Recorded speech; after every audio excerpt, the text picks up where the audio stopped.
I love how they make the little announcement. So tonight I'm going to be talking about fees. So looks like she was having some technical difficulties, so she'll come back in. If anybody else joins us, I'll let them in. Oh, here we go. We'll let them in as well. So tonight I'm talking about fees. And I like to talk about it from all three different aspects of the association and trade industry, also the college, university, and educational market, such as high schools, middle schools, for those people who want to start targeting that market. And then lastly, the private companies for private company training. So I always like to talk to everyone. I think is really, really, really important that you have a fee structure especially for private company training. The reason being is because out of all three industries, private companies are going to be the ones that are actually going to be able to pay you your fee. You're not going to get a whole lot of blowback or a lot of, hey, I can't, we really can't afford that. So you want to come up with a really good fee structure for that. I'm going to start with the association trade organization market. So typically in this market, and a lot of you will see things coming in with the call for speakers. Those are primarily association and trade organizations for their conferences, their expos, their annual events. It could be their state events that they're having, and maybe some of the local ones as well. So with that, those associations, even though they're huge, you look at SHRM. SHRM is a huge organization. But even with that, like their national show, they spend a lot of money on it. They bring in, one year I think they brought in Martha Stewart. I've seen them bring in a lot of different celebrities, Bethany Frankel, to come and talk. Mel Robbins, I think, was another one they brought in. People who command really, really high fees. And everybody's always like, hey, if they can pay Martha Stewart, they can pay me. But the reason they're bringing them in is because they're celebrities and they will help get butts in seats. So that's kind of their thinking with that. But with the association trade organization market, they are typically going to have a fee structure in place already. It's going to be kind of like, hey, we have our open call for speakers. We want you to come and apply. It's open for a while. It's open for a month, maybe 2 months. They close it.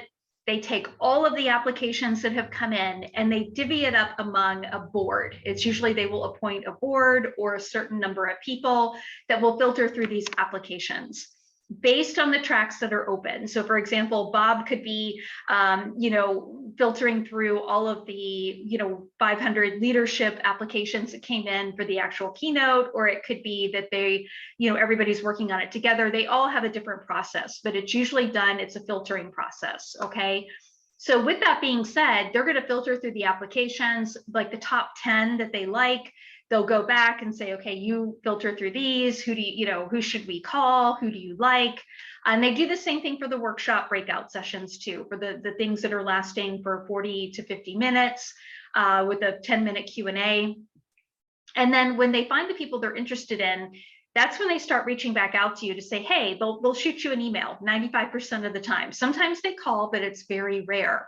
They're going to shoot you an email and they're going to say, hey, you applied to speak at our event. We would love to talk with you, or, here's our specs, our what we have available that we're offering. Let me know if you'd like to set up a time to talk. So for example, one of the meeting planners I know, what she does is she sends out a form letter saying, hey, we would love for you to come and speak. Here's the date and time. We're covering travel.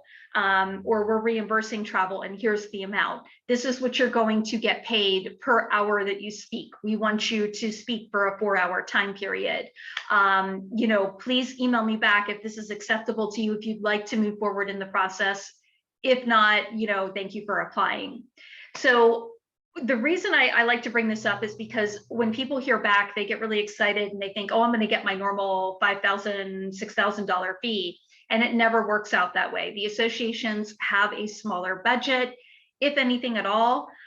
So just be prepared for that. What is really good about the association trade organization market is that if you go and do any of those speaking opportunities, even if you do them for free, if you're trying to get in front of, let's just say, HR executives, in SHRM, the state of the Florida chapter or Florida division offers you a keynote or a workshop. they're paying $500. You still have to fly in. You're probably going to lose some money going in, but you're going to get in front of, 200-300 HR executives. So those are the people who you sell your private training to. So it's well worth it. But just keep in mind that when I talk about being negotiable, association, trade organizations, you really have to be negotiable because they already have a fee in mind of what they're paying. Sometimes they will ask you, what are your speaker fees? Now, when I get this question, this is always a tricky question. Because you don't want to, sometimes every once in a while, I'm not saying all the time, but I have had it where an association had more money to pay me than what I had, what I was going to say, here's my fee, this is what I would charge. So what I like to do is I always like to tell them, if they ask me, what are your speaker fees? I'm like, oh, I'd love to review that with you, if you don't mind me asking, because I work with a lot of different associations. And I know that, everyone has a specific budget or a certain amount of money that they can spend on the keynote or the workshop presentation. Do you mind if I ask, do you have a budget in mind already for this event? I kind of throw the question back to them. Every once in a while, it doesn't work. Like they'll come back and say, I want you to tell me your fee. And I'm like, okay. So I will tell them my normal fees. I'll go by my private training, but then I do tell them, please know I am negotiable on this because, again, I work with a lot of different associations and I know the value of getting in front of this audience. So you're welcome to borrow that verbiage if you'd like. But logistically, you want to try to find out what their budget is because sometimes that could be higher than what you would ask for. And if that is the case, then you want to make sure that, you could possibly get more money than what you would normally ask for. But again, it's rare. But I always start out with, if they ask me, what are your fees? I always come back and say, do you have a budget? Now, I do this with association and trade organizations, not with private companies, okay? So it's just kind of a workaround when you're talking with them because they're interested in you in coming to speak. So let's see what they have to offer. A lot of times that go around works because they appreciate that you understand that they have a budget, that they can't, because they hear that a lot from, believe it or not, a lot of speakers will come out and say, well, last year I saw you hired Mark Cuban. And I mean, I think he charges $200,000 and blah, blah, blah. And, and it's like, you're not Mark Cuban, get over it, so never start that way. I always say, hey, what's your budget? I'd like to be able to work with you. I work with a lot of associations. So that's how I kind of go in that way. The going rate for association trade organization work, what we've seen, now I've seen this decline over the past year because of COVID and because of a lot of people doing, like staying with the virtual format, like the hybrid events are doing really well, or they're just going to stay virtual completely. And if they do that, then clearly they're cutting expenses across the board. So that includes your speaker fee, like what they're going to pay you. So with that, I would say, it used to be 5 to 10K that I would see for a keynote, for an association like the Wet Show or Midwest Veterinary. I've spoken at both of those places. I didn't do a keynote, obviously, but they'll usually cover travel, but it's like that range, okay? And that's obviously gone down. So I'm seeing more of it like 5's the max and starting point of 2. But again, if you get a keynote for any of these and it's your ideal audience, even if they're not paying you, to me, it's worth it, if you can swing that. But just to kind of give you an idea of what I've been seeing as of late.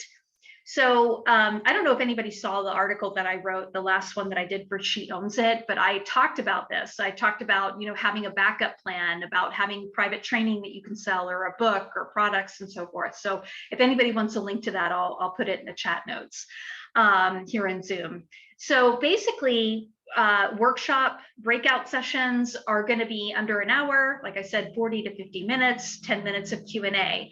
I like breakout sessions better because you have a smaller audience. You might have 50 to 100 people or 150 that are focused on you and you have more chance to interact with them. So with that being said, I've seen as low as 500 and I have seen as high as $4,000, plus they'll cover travel. So it's a big, broad range with the workshops. And sometimes they do them weird. I mean, with Midwest Veterinary, they had me speak an hour in the morning, an hour mid-morning, and then they had me come back late afternoon and do an hour and then the other hour. It was really weird, but that's how they wanted things done. So I just followed their format. But I think with the workshop breakout sessions, I haven't seen too much change with that. Some of these, you know, the hybrid or not hybrid, but the virtual, like they're not wanting to pay anybody anything. If you get to that point with the association, trade organizations, they can't pay anything, but it's still an audience you want to get in front of. What I normally do is I'll say, you know what, either let me do a giveaway, give me a copy of the list, you know, because this audience is valuable to me. What can we do? Can I do some back of the room selling? Can I bring my book? Can I, and believe it or not, a lot of the bigger shows will let you do that. I've had it happen where they're like, oh, did you bring copies of your book? And I'm like, I didn't know I could do that. And they're like, oh, I guess we thought we told you. And I'm like, oh, great. Too late now. So figure out what else you can negotiate with that. But to me, the list is the actual gold. If I have a organization that tells me, hey, you know, we're paying $1,000, and I'm like, well, you know, if you need to, you could, you know, if you want to pay me $5 and give me a copy of the list, why don't we do that? And they're like, oh, no, we can't. And I'm like, man, okay, would you let me do a giveaway? So there's other ways around that. If you do get in front of an association or trade organization, a little tip I like to do, this may help you as well. So for example, with the wastewater show, it's in my contract. They're not going to give me any contact information. I am not allowed to talk about my service. I can't put it in my PowerPoint. I've seen them pull speakers out in the speaker ready room and redo their entire presentation because they have their logo in the presentation. It's crazy. So, but they, you know, those are their rules. You sign the contract. So for example, with wastewater, something I did that got me around all of that, and I've never had any issue. I always bring, you know, just a little stack of business cards. And what I'll do, I'll have them up at the front of the room with me. Once I take the microphone after I've been introduced, one of the first things I do is I tell everybody, I want to thank you all for coming here and spending this hour with me, because I know there are plenty of other educational segments that are wonderful that are going on at the same time that I'm talking. So I'm just really grateful that you're here. And I'm looking forward to spending this time with you. I do want to let you know we're going to have a Q&A at the end, you know, a 10-minute Q&A. So if you have a question, by all means, you know, let me know during the Q&A. If there's a question you have that could be, you don't want to shout it out in front of everybody, it's a private matter within your company, you want a little additional help, by all means, I will be here for the next 15 minutes afterwards. So you can come up and talk to me afterwards. Now, I know there's a lot going on this week. So if you're headed off to another conference segment right after mine and you have to leave, even better, what I want you to do is I want you to come up here. I want you to grab one of my business cards. I hold them up like that. And leave me one of yours. And what I'll do is after this conference is over, I'll give you a call and we can talk about whatever issue you're encompassing. And I'm happy to help any way that I can. Every single time I have done that, I have people who come up, they not only take my card, but they leave me there. So I might have 5 or 6 business cards that and they'll tell me, hey, I have to go, but can you call me, you know, later? So it's a great way for you to get additional business without conflicting with your contract. And one thing that I noticed, because at the bigger shows, you are evaluated on your speech. They always have the little, you know, forum, you know, did you like today's speaker? Was the topic on point? Do you have any comments? And you know, a lot of times when I do this now, I have people who will say, I really like this speaker. She really seemed to care, you know, which I do, but I was like, hey, that's great. So it's never been an issue. It does not violate any kind of contract that you're going to sign. So I highly recommend that you implement that as well, because that's only going to help you. That's kind of a side tip, but again, with the association trade organization, they're already going to have in mind what they can pay. Don't get angry if it's only $500. They're not trying to be cheap about it. They just have a certain budget they got to follow.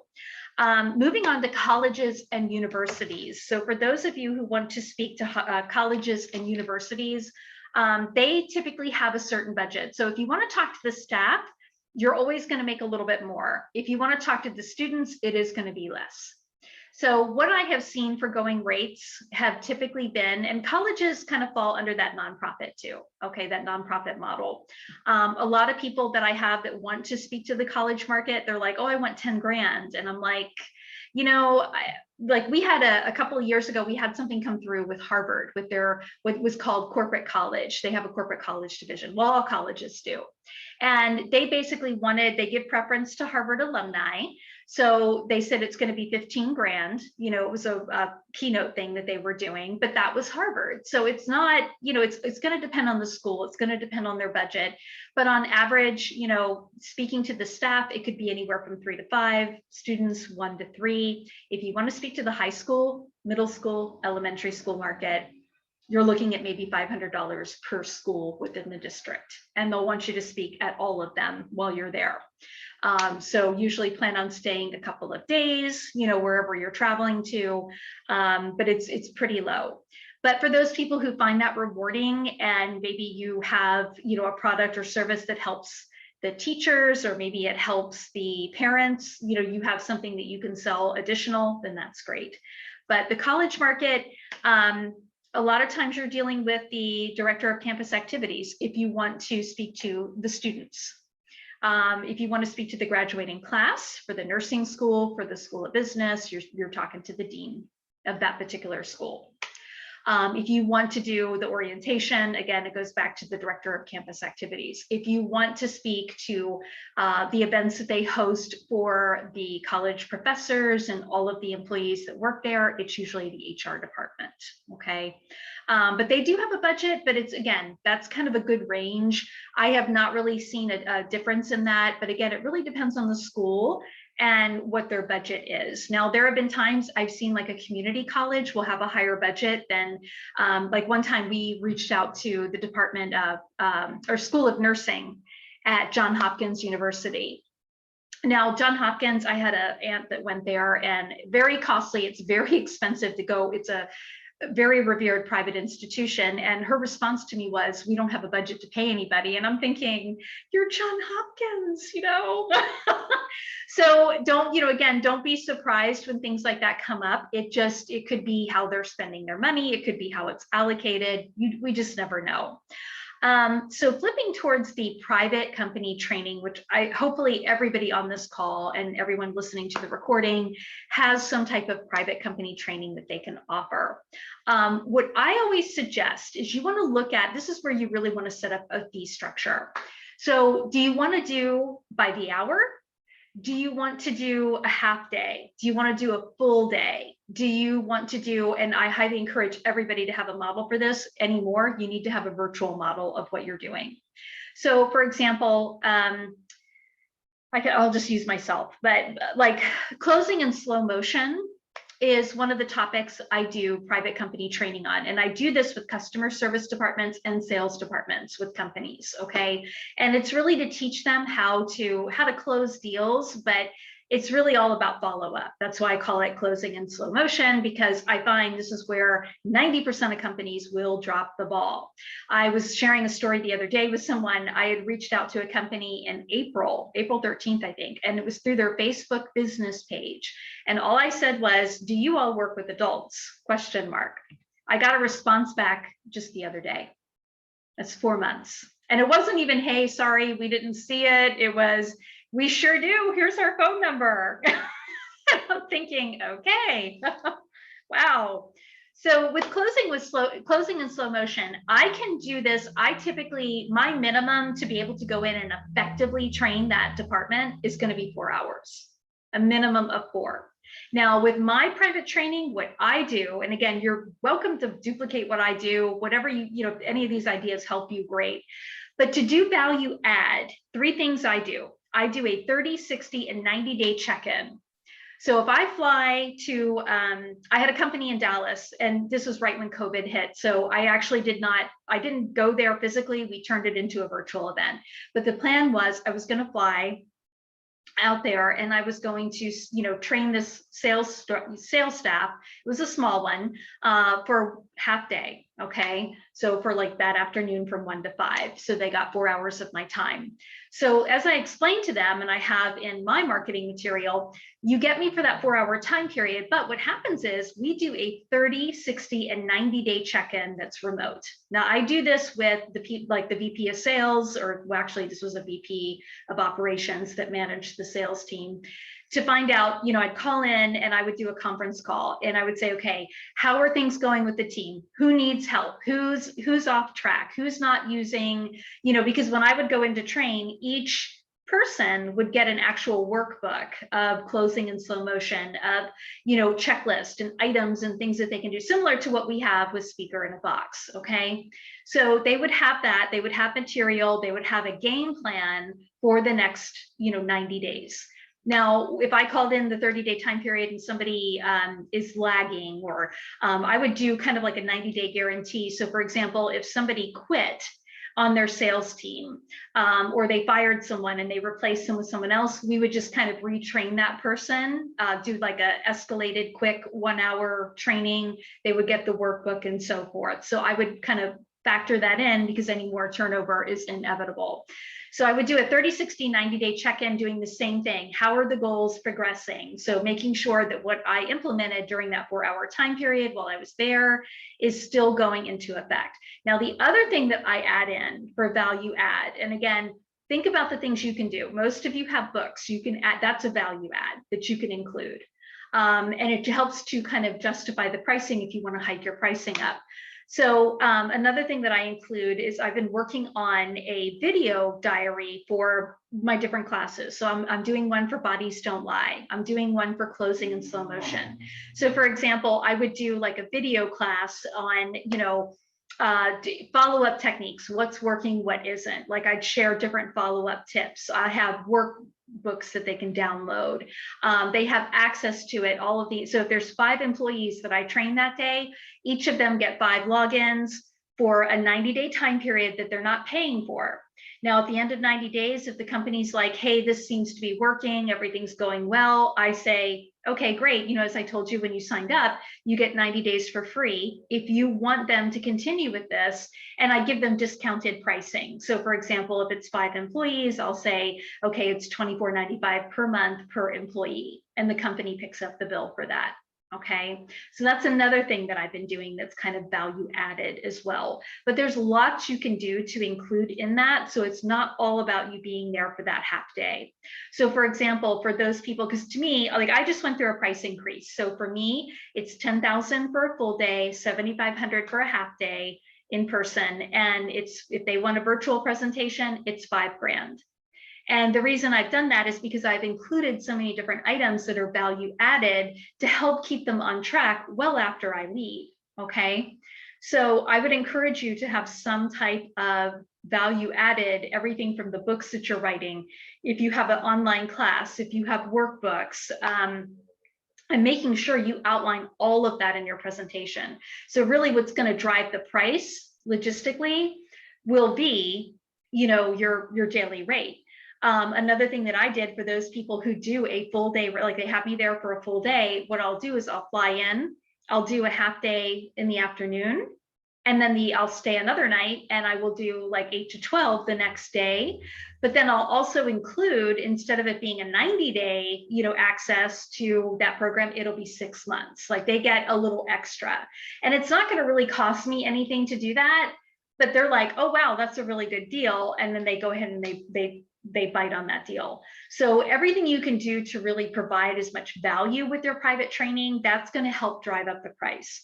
Some people have asked me, well, I don't really know what to charge. And I'm like, how you feel comfortable billing, how you feel comfortable charging is really where you need to start. So, and then you have to ask yourself too, when you're training these people, can you do it in an hour? Is it going to be a 4-hour thing? Are you going to have to be there a couple of days? Every single topic, what you all teach is different from me. I mean, like body language, I could turn that into logistically a week-long class without a doubt, 8 hours a day, because there's a lot you can learn. But that's why they like the video stuff, because they can still continually go back and watch and learn different things about body language. So, and that too makes it easier on me, because honestly, me personally, I don't want to be there for a full week. Since COVID happened, most of you know, I have 3 cats, they're my babies, and I don't want to be away from them. I mean, honestly. So that's another thing you want to ask yourself too, when you're filtering through and you're creating all this with private training is, Do you want to be away from your family a long period of time? Are you okay with being gone, one day, like do a half day training and, just provide a lot of value? But another thing, you always want to have that virtual option. And I'm going to tell you right now, the way that the world is going, I've gotten this once, and I think it was a fluke thing, but I'm keeping my ears open because anytime I hear something 3 times, that's when I share it with you all. But I feel compelled to go ahead and share it. But I did for private company training. I did have one company because they just got back in the office. Like everybody's been working remotely. They just have been able to get back in the office where everybody's working under one roof. One of the questions this lady asked me, and it took me back a little bit, I'm like, whoa, she said, have you been vaccinated? Because we just got back in the office and, and I'm like, oh, and I said, well, if you feel like this is going to be an issue, I have a virtual option. It's actually cheaper because you're not paying for my travel. You still get 4 hours of me. We divide it up, Monday through Thursday, 1 hour a day. You still get the 30, 60, 90-day check-in, and it's only $5,000. So, I mean, that's how you can help keep your employees safe and, still get the training that they need. And it'll be in the long run cheaper for you. So she kind of liked that idea and it kind of backed off, but don't be surprised if you start getting that. So I strongly, strongly, strongly recommend you have some type of virtual option. And I'll tell you, I've done private training in person. When I've done it, virtually, the only thing I would tell you to change would be, if it's 4 hours, people are going to lose interest, so I would recommend breaking it up, 2 hours this day, 2 hours that day, or do what I did, 1 hour each day for Monday through Thursday, or Monday through Friday, whatever you feel like doing, but have a virtual option. It gives them another price point they can pick from. And I think with the different variants that we're dealing with, that this could be, and again, I think everybody should choose for themselves what they're going to do with being vaccinated. But at the end of the day, if you have somebody who's adamant, I want to see your vaccine card or that you've been vaccinated, and you don't want to show them, or you don't feel it's any of their business, then the virtual option is going to be the way to go. So always have a virtual option with this. And again, price it accordingly. Have the full day should be your best value for them, because that's what you want them to do. I mean, you're going to make more money. You're there a little bit longer, but they get more value added. You get to spend more time with them. And if they have, 20 to 30 people, it is better if you're there in person, I think.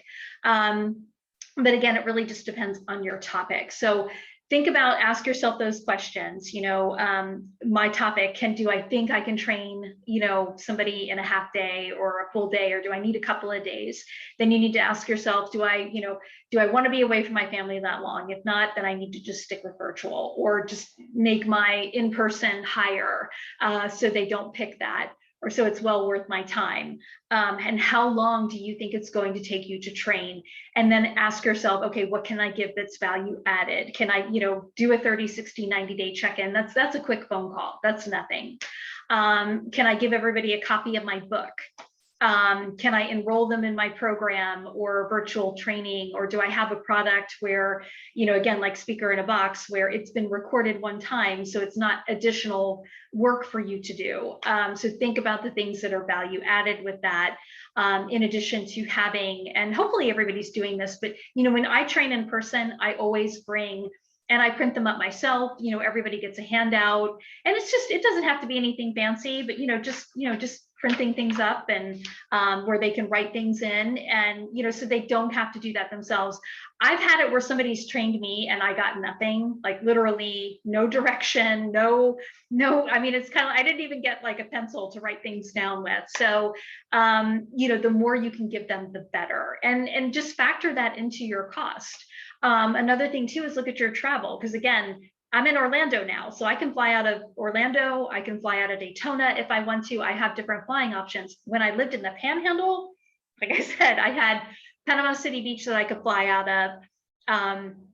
I was either taking really early morning flights or something mid-afternoon to fly, and I always had to take a connecting flight. So that always affected the price, because I had to look at that too, because a lot of times I'd have to pay for my travel if I got reimbursed.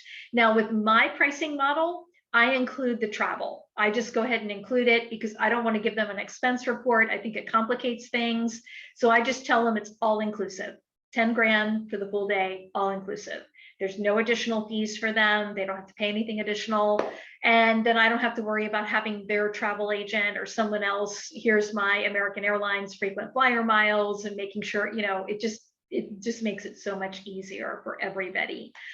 So I would definitely tell you, try to include your travel as well. Don't let them, I mean, if they want to cover the cost and they're adamant about that, then fine, let them do it. But it shouldn't be like, what I would do is come up with a rounded figure like 1,500 for travel. You could add that in, or just tell them, hey, I'll take 1,500 off for travel, and then just say maybe, or $1,000 off for travel, and then an additional 500 off since I don't have to be there. You could come up with something like that, but I would strongly encourage you to have all-inclusive rates. Here's choice A, choice B, choice C, and let them pick what they want, because that way you may get a company that's smaller that does have, hey, I don't really have 10 grand. I'd love to have you here for the full day, but could we do half day and could we cover your travel? Will that, and you may get that every once in a while, but it's very rare. Most of the times companies have, some type of budget to do this, even the smaller ones. So just kind of keep that in mind. So I'm going to stop now. I'm going to actually stop recording so I can open this up for questions. Let's